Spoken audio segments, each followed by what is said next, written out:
जो हमारा पहला क्वेश्चन है ये, इसमें हमको ज्ञात करना है कि घात के रूप में कैसे व्यक्त करेंगे क्वेश्चन को। किसके रूप में भैया? घात के रूप में। किसके रूप में? घात के रूप में व्यक्त करना है। क्या करना है? व्यक्त करना है।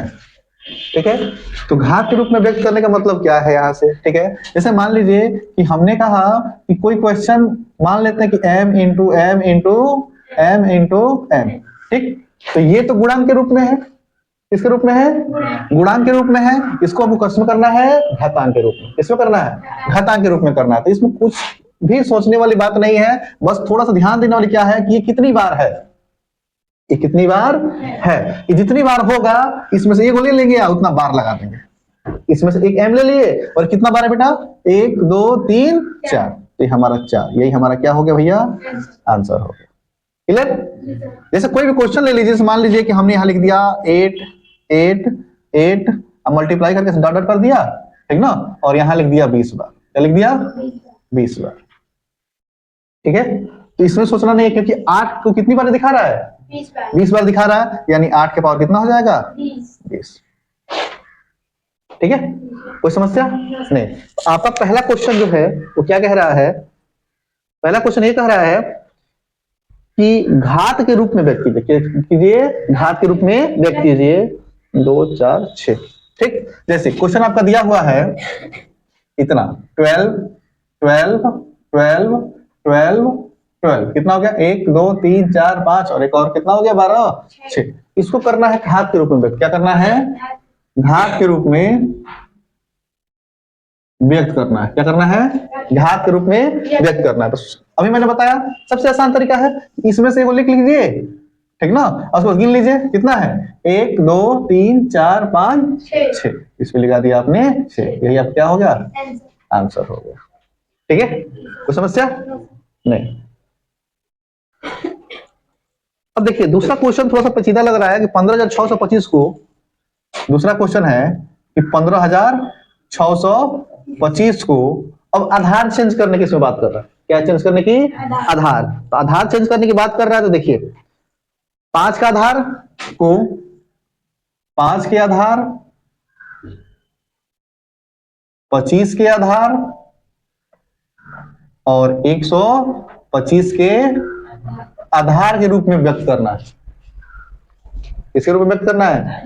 आधार के रूप में व्यक्त करना। तो अब सबसे बड़ी समस्या होगी कि ये क्वेश्चन 3 गो आधार बन गया और हम लोगों ने एक एक आधार पढ़ाया आज तक, ये तो समस्या क्रिएट हो गया। तो कोई समस्या नहीं है, थोड़ा समझने का फेर है ना, बस पावर कम होते चले आएंगे। तो ऐसे क्वेश्चन जब आए तो पहले फैक्टर कर लिया जाता है। क्या कर लिया जाता है? फैक्टर। 15,625 का गुणनखंड कर लीजिए पहले। तो गुणनखंड कर रहे हैं तो देख रहे हैं कि 1 5 6 6 12 2 14 5 9 10, यानी ये 2 से कटने वाला नहीं है, 3 से भी नहीं कटने वाला है, तब कटेगा 5 से। कितना से भैया? 5 से। 5 से काटने के लिए अंत में देख लीजिएगा या तो 5 होना चाहिए या तो 0 होना चाहिए। अगर इन दोनों में से कोई होगा तो 5 से क्या हो जाएगा? कट जाएगा। वो 2 से भी कट जाएगा 0 होगा तो, ठीक ना, 0 होगा तो 5 से भी कट जाएगा। चलिए काटते हैं। 5 3 15, 5 का नाम 5, ठीक है, एक बचा, 5 दूनी 10 50 25, 5 छके 30, 5 दूनी 10 50 25। फिर काटते हैं। 5 का नाम 5, ठीक ना, 5 दूनी 10 50 25। फिर काटते हैं। 5 दूनी 10 50 25। फिर काट लेते हैं 50 25। फिर काट लिए, ठीक आ गया। ठीक, यानी 15,625 बराबर, या इसको यहीं लिखते हैं थोड़ा सा और इधर करके 15,625। तो इसका घात जो बना वो कितना बना? इसका घात 1 2 3 4 5 6, ठीक ना। तो इसको लिख लेते हैं पहले।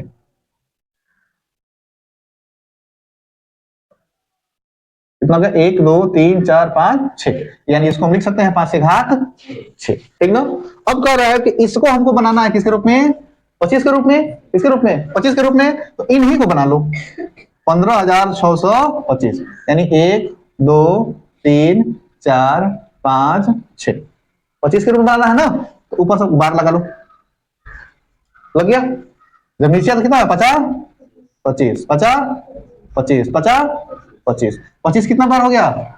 3 बार। तो ये हो गया 25 का घात 3। ठीक है, सबसे आसान तरीका। क्लियर? 15,625। ठीक ना? इसका भी सेम करेंगे।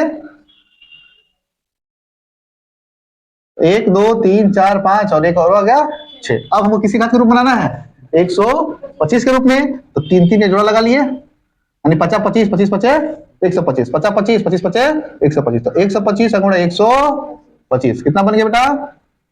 125 का घात 2। समझ में आया? नहीं आया? आया। मतलब ये कह रहा है कि 5 के आधार के रूप में नीचे जो होगा वो 5 होगा, ऊपर कितना हो सकता है उससे कोई मतलब नहीं। ठीक ना? लेकिन ऊपर कितना होगा तो इसी के वैल्यू के अकॉर्डिंग ना होगा, इसी के अकॉर्डिंग होगा ना। ठीक है, तो ये हमारा एक क्वेश्चन था, थोड़ा सा टेढ़ा था लेकिन बहुत सुंदर क्वेश्चन था। ठीक है, 15,625 को किसके आधार के रूप में लिखना है? 5 के। तो 5 के रूप में लिखना, तो हमने 5 के रूप में लिख दिया। तो आधार कितना हुआ? 5। घात कितना हो गया? 6। Very good. इसका तो हमको लिखना था 25 के आधार के रूप में, तो इसका आधार कितना हो गया? 25, और घात कितना हो गया? 3। बहुत बढ़िया। 15,625, इसका आधार कितना हो गया? 125। ठीक ना? और घात कितना हो गया? 2। यहां तो कोई दिक्कत नहीं, इसको उतारना तो उतार लो। 0.0001। अगला क्वेश्चन क्या है? तीसरा क्वेश्चन 0.0001, ठीक है, को आधार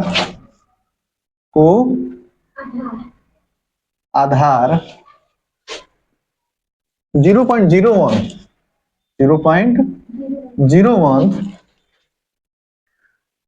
की घात के रूप में व्यक्त कीजिए। 01 पर किस रूप में? घात के रूप में। किसके रूप में? घात के रूप में। ठीक है, तो बहुत आसान है ये, ध्यान देने वाली थोड़ी सी बात है, क्योंकि 0.1 है, यहाँ पे 0.01 है, 0.01 है, और यहां देख रहे हैं यहाँ 000 है ना, 0.0001 क्या है? 0.0001। ठीक है, देखो तो इसमें से अगर एक और जीरो निकल गया तो इसमें कितना जीरो बचा? 2 जीरो बचा। कितना जीरो बचा? 2 जीरो बचा। मतलब ये स्क्वायर का रूप है। किसका रूप है? स्क्वायर का रूप है। यानी अगर हम 0.1 का स्क्वायर करते हैं तो इसका कितना आता है? 0.01। कितना आता है? क्योंकि एक जीरो इसमें बढ़ जाता है ना। अगर हम 0.01 का स्क्वायर करते हैं, ठीक है, तो हमारा कितना देता है? 0.0001। क्यों? क्योंकि ऑलरेडी वो जीरो है, इसका स्क्वायर करो 2 जीरो और बढ़ गया ना, नहीं बढ़ा? बढ़ गया ना, तो कोई दिक्कत ये है? कोई दिक्कत नहीं है, क्योंकि इसमें एक जीरो है, इसमें सब 3 जीरो हो गए। एक ऐसे, तो इसमें बेटा ये केवल एक था, मतलब कि 0.1 मल्टीप्लाई 0.1। अगर इसका मल्टीप्लाई करोगे तो ऐसे आप लोग करते हो, है ना, 1 1 जा 1, 1 0 जा 0, 0 का 0, 0 का 0, एक का नाम एक, यानी एक आ गया, ये 0 आ गया, ये 0 आ गया, आ गया ना। कितने स्थान दशमलव है? तो एक स्थान नीचे और एक स्थान ऊपर। कितना स्थान हो गया? 2 स्थान हुआ ना, तो इधर से 2 स्थान लगा लो। कितना आया? 0.01 आ गया।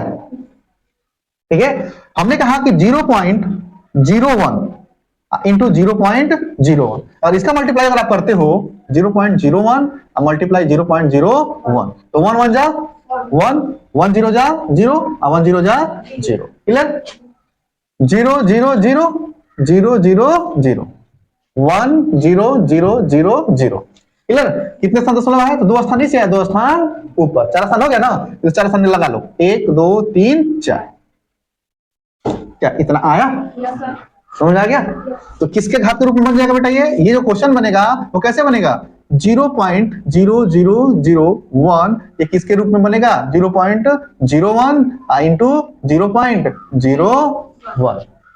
ठीक है, तो फाइनल वैल्यू निकल के आ जाएगा 0.01 का ये स्क्वायर। यही हमारा क्या हो गया? आंसर। समझ में आ गया?